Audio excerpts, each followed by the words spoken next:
Ahoy and welcome, this is Admiral. You may know that in some early designs for Age of Kings, Viking longboats were intended as being able to transport or even train military units on top of their current role as a combat ship. Of course, bygone brainstorms don't automatically make this a good fit for the game as it is now, but given the relatively low popularity and limited options for water maps, this is one of many possible options to spice things up, especially for scenarios and campaigns. Floki is a boat builder.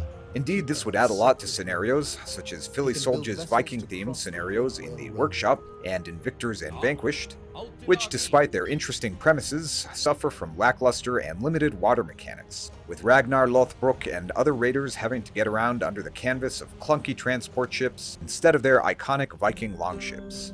And this wouldn't be the first time that an early game design idea was initially scrapped due to time, technical, or other constraints, but was given another chance years down the road. Now, you could apply this ability fairly broadly to a number of other combat ships, which may be a topic for a future video, but for now I'll be focusing exclusively on longboats, as well as another ability or two that might be particularly fitting for them. The most basic implementation of this, which could potentially fit in standard games, would simply be to have longboats be able to carry a small number of units, and probably just foot units with no other changes. Transport ships would remain the undisputed specialists of high-volume sea transportation, being available 2 ages earlier than longboats, maintaining a higher carry capacity by benefiting from careening and dry dock, and able to carry larger units such as cavalry and siege.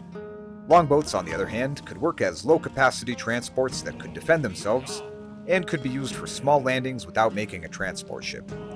If you're worried about early Castle Age Viking landings being too strong with what is at that point a faster armed version of a transport ship, this ability could be locked behind either of the unique technologies or the elite longboat upgrade.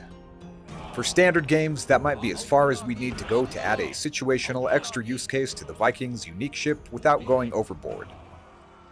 Ja, subscribe mother. Ja, alti likey.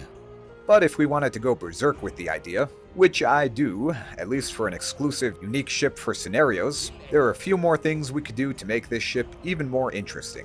The first would be to have garrisoned units, or possibly just garrisoned infantry or berserkers, increase the speed of the boat. The longboat, after all, is one of the few boats powered by oars as well as sail, so adding a few extra rowers would be a credible way to give it a bit of extra speed.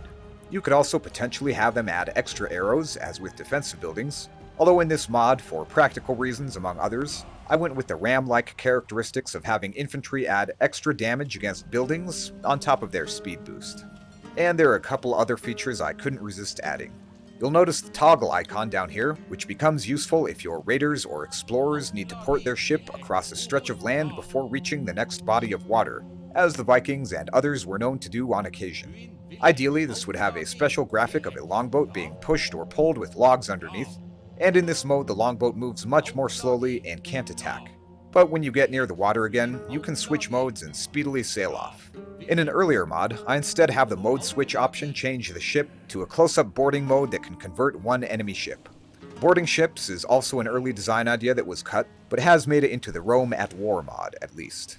And finally, I gave this ship the ability to collect fish, whether to supply sustenance to your starving sailors when stranded at sea, or to give your longships a way to supply your settlements in the New World or elsewhere when they're not needed for fighting. Again, most of these, apart from the basic garrisoning mechanic, I envision as scenario exclusives for the time being, and I think you might agree that longboats being able to do these types of activities would add a ton of flavor to scenarios. Now, you will have noticed that I present a lot of suggestions or ideas for hypothetical changes or new game additions, but I'm not under any particular illusion that they'll all be added. So while hoping for some of them, I'm not holding my breath. And if nothing else, I can bring them to life with my own mods. Lately, I've been considering releasing themed scenarios that showcase several of these ideas at once in a compact and compelling form that people can play. For example, a short Roman-themed scenario where roads and aqueducts play an important role, or a more intense take on Vinland Saga, or even one of Philly Soldier's scenarios, where your longboats have the abilities showcased here, and perhaps you learn how to plant berries from your interactions in the New World.